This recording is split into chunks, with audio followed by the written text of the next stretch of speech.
Hazaribagh police को मिली गुप्त सूचना के आधार पर हजारीबाग के बंडसिंगा से सेक्सटॉर्शन के नाम पर साइबर ठगी का काम करने वाले 6 लोगों को गिरफ्तार किया गया है। गुरुवार को हजारीबाग पुलिस अधीक्षक मनोज रतन चौथे ने प्रेस वार्ता कर बताया कि उन्हें गुप्त सूचना मिली थी कि इस क्षेत्र में इन लोगों द्वारा लड़कियों का फोटो दिखाकर ठगी का काम किया करते थे। इसी मामले का सत्यापन करते हुए पुलिस ने छापेमारी करते हुए 6 लोगों की गिरफ्तारी की गई है। पकड़े गए अभियुक्त ने पुलिस के समक्ष अपना दोष स्वीकार कर लिया है। क्या मामला है? पिछले सप्ताह एक हम लोगों ने स्कोका और ऑक्लूड गिरोह का उद्भेदन किया था, जिसके तहत भोले भाले लोगों से सेक्सटॉर्शन के तहत पैसा वसूलने का काम उस गिरोह द्वारा किया गया था।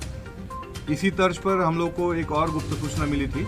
गोरहर थाना अंतर्गत बंडासिंगा गांव में कुछ लोग इसी तरह की एक्टिविटी को अंजाम दे रहे हैं। उस सूचना का सत्यापन करने के लिए और आवश्यक कार्रवाई करने के लिए मैंने थाना प्रभारी गोरहर को निर्देशित किया।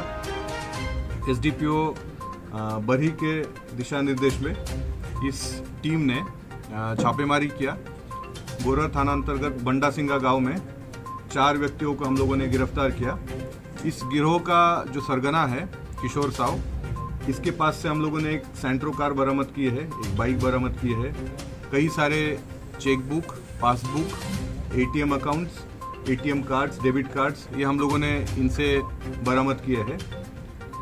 इन लोगों का भी जो मोडस ऑपरेंडी था वो यही था कि ऑक्लूट या स्कोका जैसे वेबसाइट्स पे ये फर्जी नंबर डालकर भोले भाले लोगों को निशाना बनाते थे।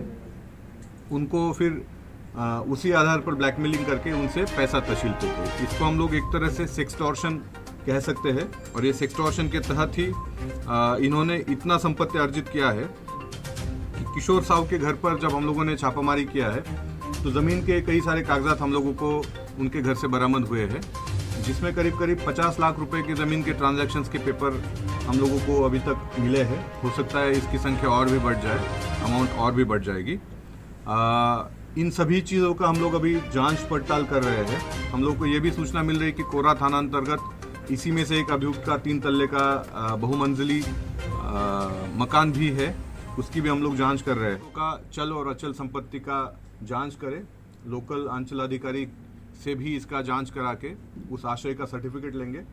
और हम लोग यदि कन्विंस है कि इनका जो संपत्ति अर्जित किया हुआ है वो उनके आय के स्रोतों से अधिक है, तो इन सभी मामलों को हम लोग प्रवर्तन निदेशालय, एनफोर्समेंट डायरेक्टरेट के पास हम लोग हस्तांतरित करेंगे, ताकि इनके ऊपर जो आगे की लीगल कार्रवाई है, इनकी संपत्ति अटैच करने की जो भी कार्रवाई है वो ईडी की तरफ से की जा सके।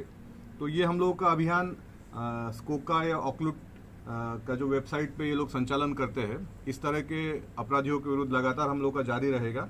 हमारे बरकट्ठा और गोरहर एरिया में इस तरह के कई गिरोह एक्टिव है, ये सूचना मुझे लगातार मिल रही है।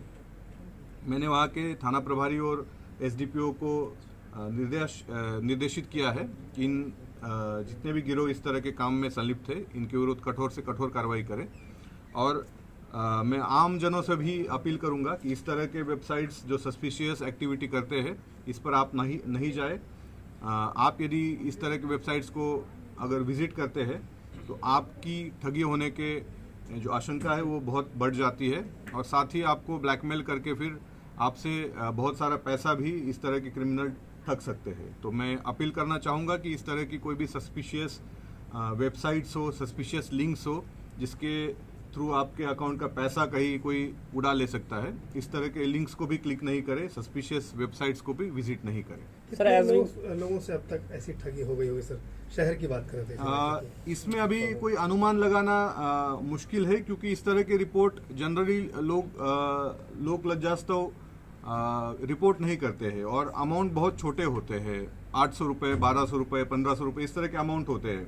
तो एक तो लोग शर्म के कारण इसे पुलिस के पास रिपोर्ट नहीं करते हैं, दूसरा अमाउंट छोटा रहने के कारण पुलिस के पास रिपोर्ट नहीं करते। इसलिए संख्या बताना यहाँ उचित नहीं होगा, परंतु हम लोग अभी इनकी जब पुलिस रिमांड पर लेकर पूछताछ करेंगे, उसके पश्चात मुझे लगता है कि ये लोग बता पाएंगे कितने लोगों से अब तक इन्होंने पैसा ठगी किया है और कितने अमाउंट का ठगी किया है। So as we know, they are well educated.